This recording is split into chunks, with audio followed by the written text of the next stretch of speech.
病毒里面去，然后让这个病毒去感染老鼠的脑神经。病毒有一种功能就是偷偷去换它的基因。如果我没记错的话，这种技术有个问题就是你不能确定你每次换到的是哪些神经元。你要收集一大堆老鼠，然后一个一个看它照光以后的反应，它都有几率性，所以需要很多老鼠的参与。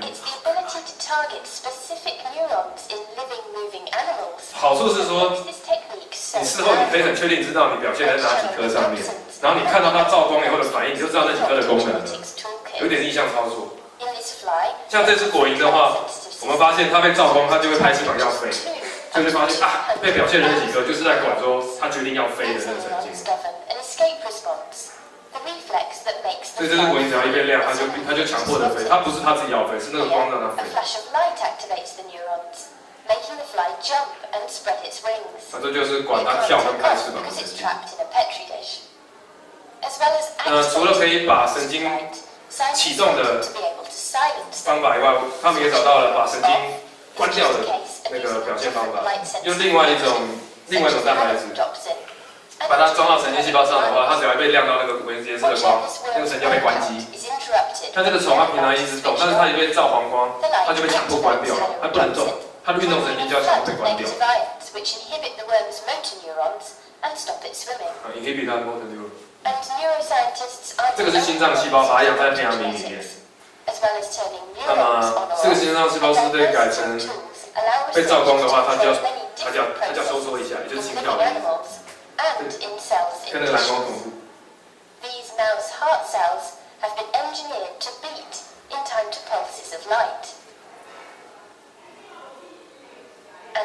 这是一个皮肤细胞，它就会变成你用光就可以去控制它往哪里移动。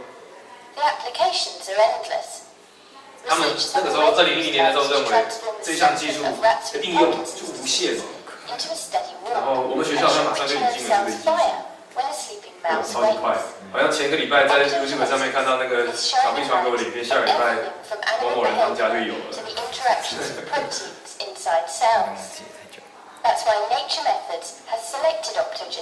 那年的话，这个被认为是年度最佳的新技术。现在请他有这种就讲这样子。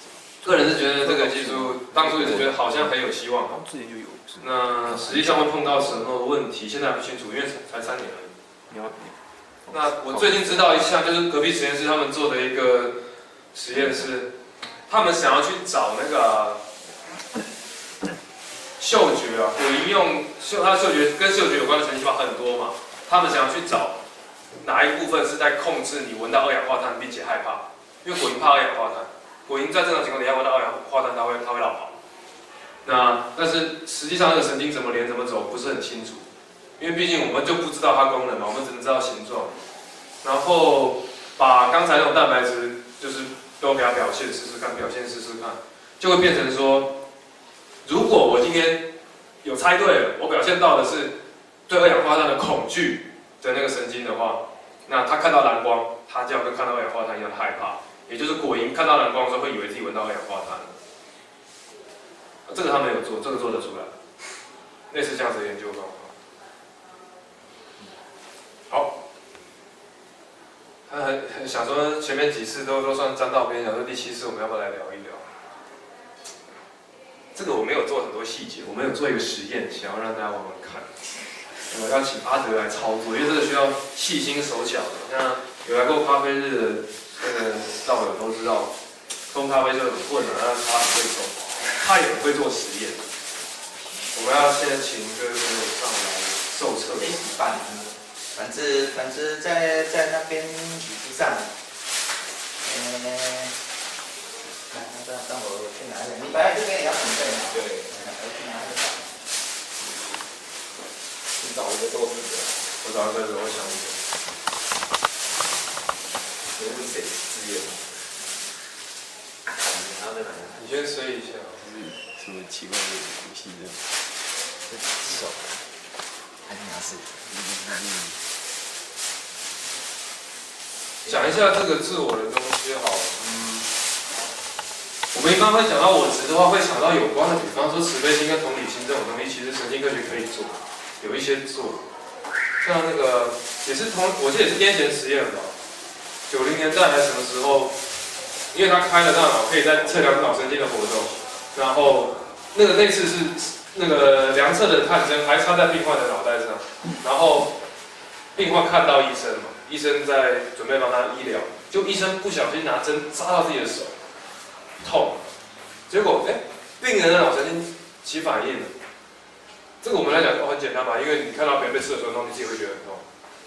刚好量到那个脑神经作动，这个有点像是就是同理心的作用，就脑神经对同理心是有对应的。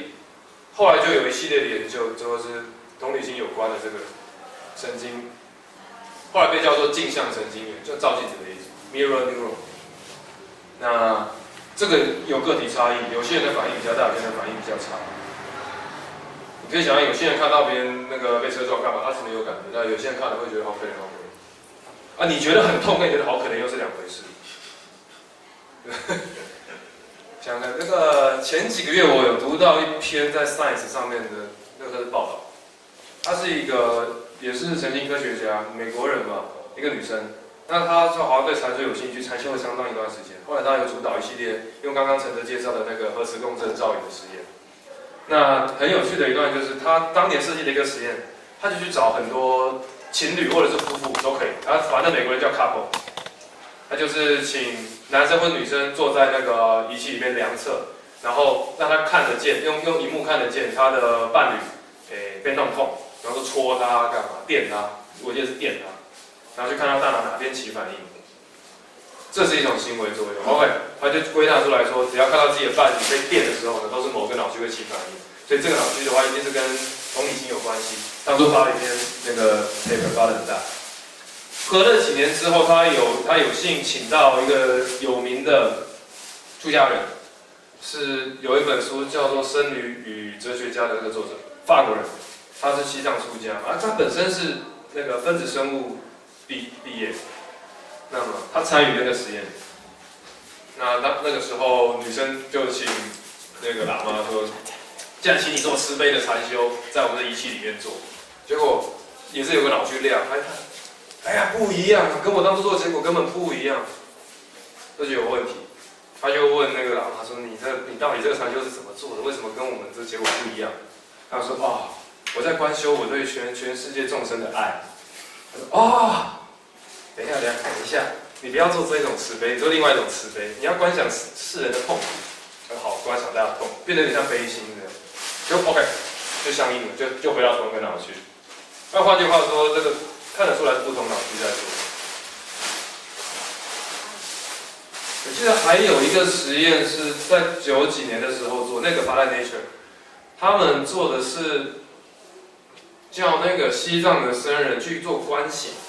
去做观想的话，他们会好像在大脑的视觉区域里面要去想象出你看到东西一样的那种作用，然后一样应该有EEG啊，就是有用不同方式去量测。结果首先那些研究视觉的神经科学家先觉得这不太可能做，因为我们普通人如果想象一个视觉影像，你的大脑视觉神经要真的产生出你看到那个东西的作用的话，你只能维持个几秒，也就5秒吧。结果有一个老喇嘛。它可以维持这样的神经作用半小时，对 ，unbelievable。问题是这个用科学来讲的话又不太行，因为只有他一个人可以。然后那个老先生好像是闭关20-30年的，不过就这系列研究主要就是要靠 fMRI 来做，还有实验设计方法很重要。首先他们要先验证说他不是真的看到东西的，他是真的是用想象，要戴一些虚拟眼镜。那我们现在想要弄的也是一个跟我只有那么一点点关系的一种心理学或者神经科学的一种那个。网络上我好像有看过。对，师傅每次都破梗，那不能给师傅。哎，小三你来说。小三，过来一下嘛。你要参与佛法。小三是国伟他的弟弟啊，第三个啊。排行第3，所以他叫都小三啊，不要误会啊。那你要向这边大家来看到，其实大家可以离开座位围过来看，因为这个有这个做法，没办法，直接把电影对。就大家就围观嘛。来，不是你刚才说那个喇嘛，你说第一个那个是慈悲跟悲心不一样。对啊，今天全程录影，超怕失败，没关系啦，不会啦。大概也是这样，没有太多细节。OK。继续讲是。给他到小手的。这个是真的。好。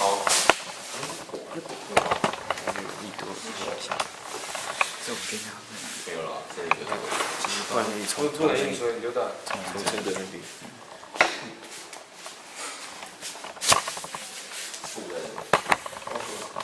有 B 有看过吗？有，有啊，这不是魔术。其实我们今天已经玩过。这有做生物科学的不能做这个事情。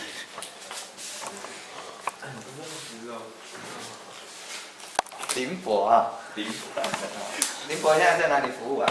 我在长庚。长庚啊，好。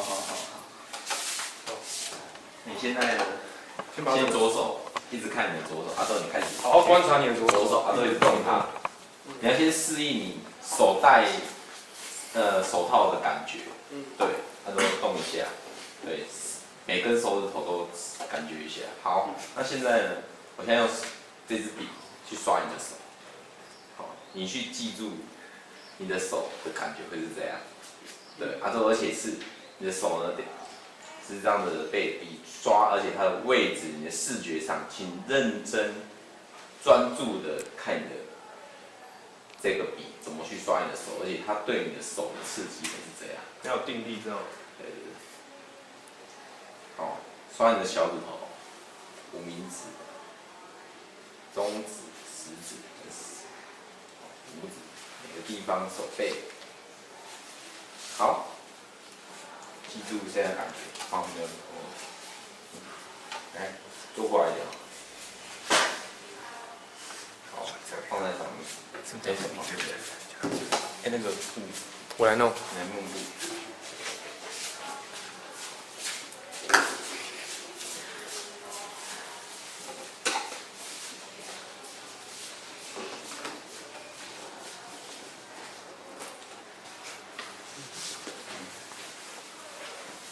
这个是不是要调一下位置？你可以瞧啊。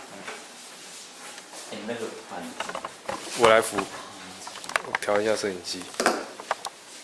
这可能有一个人帮你一直按着。对，我要去按。我帮你按。好，那主要你要不要再坐过来一点？你手不要动，再坐过来一点。你看过吗？没有。那你好好看哦。从哪一面来看？您可以从这个地从方王承德的旁边看。你从这边去看。是要看从这里看哦。这边不用。好，开始好。好，你现在呢？你的手被我的笔刷着，看着这个手，它是你的一部分，你只能看着它。不要专心哦。我现在在刷你的手背。哦，假装这是我的手。对。对。让我刷你的食指。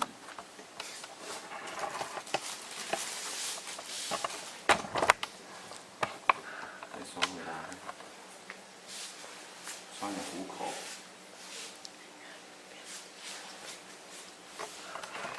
刷回来。再刷你的中指。你慢慢的感觉它是你的手，换你的身体部分，像你的无名指，有没有觉得它已经像你的手一样融入你的身体部分？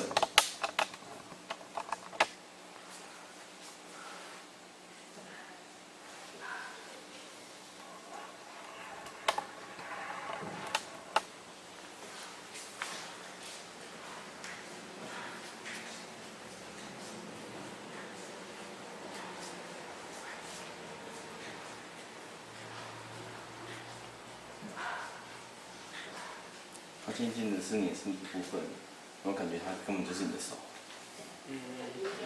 好像有一点。有一点点，对不对？专心一点，大家越刷越轻。要看你有没有很细心的。对，你越来越敏感。你专心，定力提高，越来越敏感。越亲的越亲的，已经是你的身体部分，你已经认为它是你的身体，它是你的身体部分，它已经是你身体的一部分。没有感觉，没有感觉。可我觉得他有被吓到。没有吓到，没有感觉，好失败。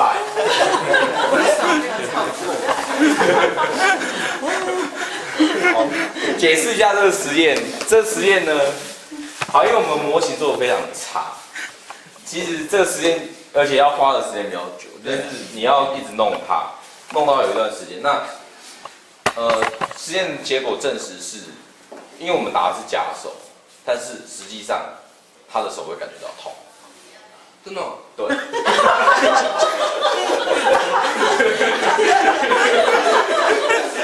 如果刷很久的话，真的会。刷过就对啊，刷过就因为你这个刷的不是很久了。你就是要刷到对这个手产生执着，这样。他不一样啊，他连以前出意外有什么腿受伤啊，他有点有感觉，有点后知后觉了。不是，他搞不好等一下回去，还是等一下晚上睡觉的时候想一想说，我等等，我手会痛。他晚上才会有反应。这样好，继续看。这个是我们要示范在敲板的。结束了，这是结束。你看Eagle讲完了吗？Eagle还要讲吗？时间就到了。差不多了。还有10分钟啊。还有10分钟要学Eagle的东西吗？可以。好。Eagle 其实这个和我当初选择去念神经科学有很大的关系了。我以为去读神经科学可以学到这方面的科学。那一去以后，首先发现我的教授在做果蝇嘛，那他们当然不在做果蝇的Eagle。那么再看看系上其他教授，也没有人要做这个，大家都在做果蝇或是虫子。那我就上网去查世界上有没有人在做类似的东西。那个时候查到那个Eagle 可能要稍微有一些人可能不知道什么是Eagle，简单解释一下。对于自我的那个执着啊，觉得有一个我这样。那比方说，讲一个例子好了，大家有没有听过一种情况，就是那个人他其实没有手，比方说他被截肢，但是他一直都会常常觉得我还是有我的右手，虽然说我其实没有。那以前人会说你神经病嘛。但是后来那个能够做神经科学的话，他们就量测到，他不是神经病，他的大脑起的反应是他有右手的那个反应，而且他的，比方说我像命令我右手伸出去的话，我要用大脑的运动神经来命令，结果量测出来是他明明没有手，大脑还一直给这种命令出来，那这就是一种有点是对于身体的一种 ego， 它会有延伸性。反正就是自己划定一个范围，这个叫做我的身体，这是一种作用，但它怎么产生出来的不知道。运动神经显然已经是下游。还有一种有趣的东西，前阵子新闻也有吧。最早的做法就是那个猴子啊，猴子他们把他的手打麻药，让他手瘫痪掉，然后呢直接把那个探针插在猴子脑袋的运动神经那边，插一插，然后那个针就连到机械手臂上面去。然后让猴子直接用脑袋去控制电线，去遥控那机械手臂。你只要给他半小时到1个小时的训练，他可以开始做简单的事情。也就是他慢慢就习惯，这是我的手这样。那个影片我找影片，但这两天我现在没有网络，因为我不知道输入密码。有啊，你就等一下再连嘛。可以连的。不，这个扯到这个好像跟 ego 没有太大的关系，就是。好，我对这个 ego 认识到的缘起，其实来自于比较偏旁门左道的地方。国外他们有一个名词叫 ego death， 就是那个自我死亡啊，我执的死亡，或者这样讲。这是一个专有名词，可以查得到，来自于那个60年代那个嬉皮文化，他们使用那个脑神经的那种迷幻药物。那特定的类型，如果你使用过量的话，全部的都会有一种经验叫做 ego death， 就是自我死亡。他会不知道什么是我，找不到我，没有我。那一般人会觉得很恐惧。但是也有很多人的报告是，我跟宇宙是一体啊，没有界限。像披头士有一个歌词，他是写说，那个我是你，你是他，然后他是谁，我们都在一起，就是每一个人都是同一个，类似这样子的写的那个歌词。那个就是吃了特定的那个迷幻药吃太多了以后进入的一个状况。那假设从这个角度下去看的话，迷幻药是物质，它影响就脑神经，这还是物质。所以说脑神经跟我执是有关系的，啊，可以被调控，有没有人做？那个时候查到是澳洲那边有一个教授，他老先生了，他也是用一些自然萃取出来的迷幻物质，然后在脑神给人类做，我没记错的话，他们那边大概同意书可以通过，他们就签下去这样子做，会改变一个人对于重力的知觉，好像还可以改变你认为你自己身体的疆界到哪里的知觉，但是他没有办法做移动。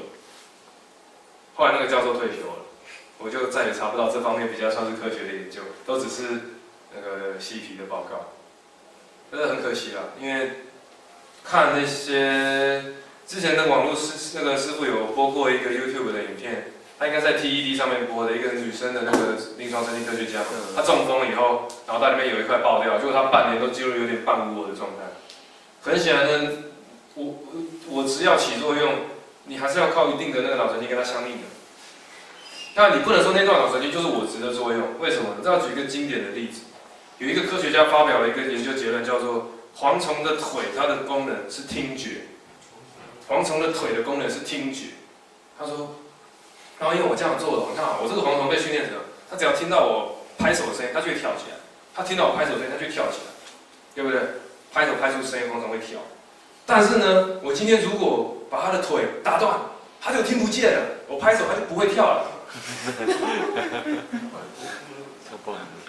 对，他听懂啊，很多科学研究会有人去攻击你说你这个实验就是蝗虫的腿啊，你是这样子做的，你把这个部分的那个基因全部都打掉了，你就跟断了他的腿一样，他现在当然是个残废，不代表那段基因的功能就是我执嘛，对不对？很多瓶颈，可以请师傅发表一下意见吗？两个你们都报告完了。对。那换我来。好，这脑神经科学跟佛法的一种对谈这几年来，我知道达赖喇嘛他做了很多了，他可以讲达赖喇嘛他也跟全世界很多顶尖的，尤其他根本都在西方国家嘛，这些欧美国家，他们这些做这脑神经科学研究叫neuroscience对不对就是说跟这些脑神经科学家常常，后来他们就是变成每年都会召开一个会议这样子啦，就来，因为科学它很多的科学上的突破进步技术可以在对于这个脑神经各方面能够去认识到更多这样子。那佛教呢？佛教可以讲是2000多年的一个学科2000多年的一个学科。那么在这个日益越新的这种脑神经科学跟这个同样就是说佛陀他也可以讲，最主要要研究身口意嘛。以佛教来讲，就是说，今天这个人为什么会生病？身体为什么他嘴巴常讲这样的话？按照他意念是到底是怎么样？佛陀也可以讲，就是说，在做这方面的研究，跟怎么样去改变一个人身口意。好像说，现在他是说，知道这个区块用这个打一个蓝灯下去，他就会拍翅膀，对不对？那就是说去改变他的行为。去改变果蝇的行为，这是现在的这个脑神经科学他们在做这方面，就是说了解到说这到底是什么东西来影响我们的行为，那我们怎样去创造好的行为，我相信就是科学家慢慢是在往这个方向在走了。那同样的，这2000多年前，佛陀也就是在关心啊，而且用他的方式啊，去了解到说，人为什么有这样的行为怎么样去控制这些行为这或者乃至怎样去转变这些行为好，那我想呢，就是说，虽然用的方式不一样那应该有很多可以，就是说去产生一种交换一种或者是去欣赏吧也好那我想今天从这个2位我们清大的同学我觉得非常的欢喜就是说看到说这个对于我们的脑神经然后是神经的这种传导或者是一种讯息它怎么样去建构一个脑的一个地图或者是说看到说这个讯息之间它怎么去传递的问题那我觉得说在这方面获得很多的一个知识那当然另外一个其实就是说以我们今天的主题是在唯识的话就是说这个识呢，它很难说是用一个什么的一个绝对的形象去描述它，好像说神经细胞，你还可以用那个什么，每次可以抓出一根去由于什么荧光在它的基因里弄下去，所以它就荧光可以去照出来说神经细胞、神经元到底是长什么样子。可是唯识的这个识很难去讲说它是什么样子。可是大家就可以接受说有我们都有最简单这个识就是有认识嘛认识譬如说现在我在讲话，你有听到对不对？这就是你辨识到了你辨识到了这样子所以这个识的意思是这样。可是识你没办法用一个什么绝对的样子去说明它那今天可以看得到的是说，有一些识的作用，它可能相对应在是脑的哪一个区块这样子好，那么比较更高级的就是说，有一些人我们知道就是说有所谓的濒死经验的灵魂出窍，有没有这个是西方科学它可以接受吧，就是因为的确有很多的濒死经验的人他就是在仪器上面就是已经全部都没有动作了嘛。我想如果那时候去插针，大概都是没有反应的好，就是被认定死亡了。可是经过多少时间之后，他又回来了，对不对？然后他会告诉你说，大部分的人的经验就是他看到什么光去到哪里什么光看到什么样的景象，穿过一个什么黑的隧道，然后看到一个光什么，然后非常和谐，非常美好。很多的濒死经验都是很接近的很接近的那我要讲的就是说，我们从这个例子来看就是说，在肉体上面，在生理上面来讲，这个脑算是已经完全 shut down 了，它已经完全关机了。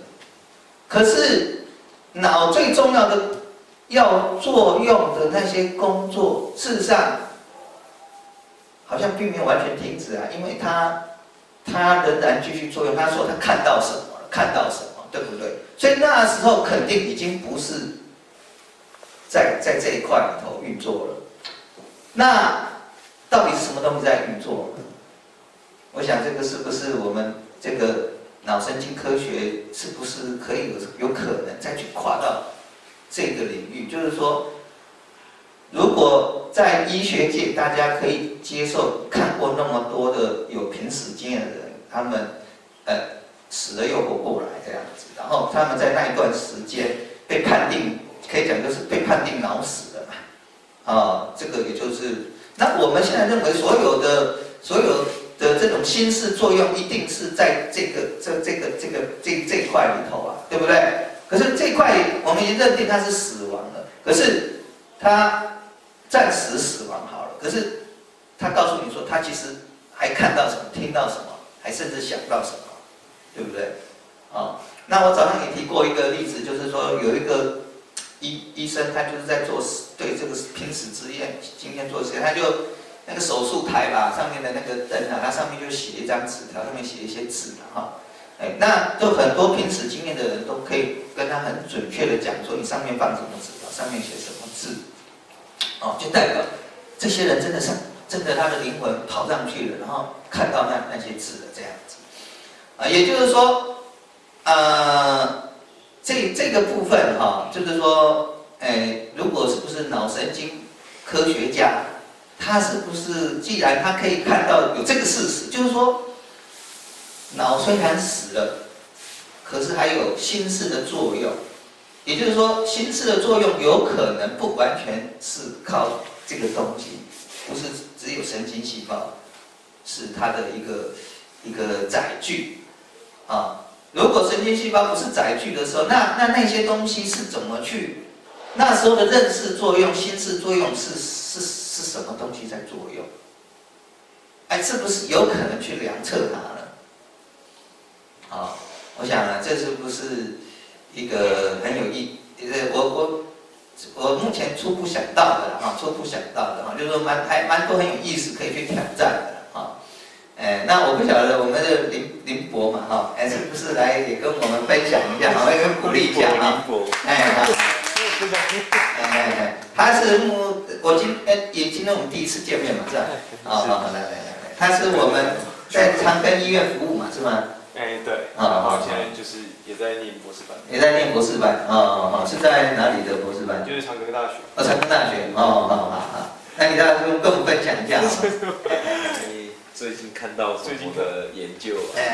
研究啊，跟脑神经啊，然后比较有趣的啊，我觉得应该是说，因为在医院里面，因为我自己每天接触就 MRI 嘛，那刚刚就是陈文他有说 MRI 可以怎么样去使用，那其实他给我们好像很多的希望，就是我们对认知上的了解会有很多希望，但是其实就在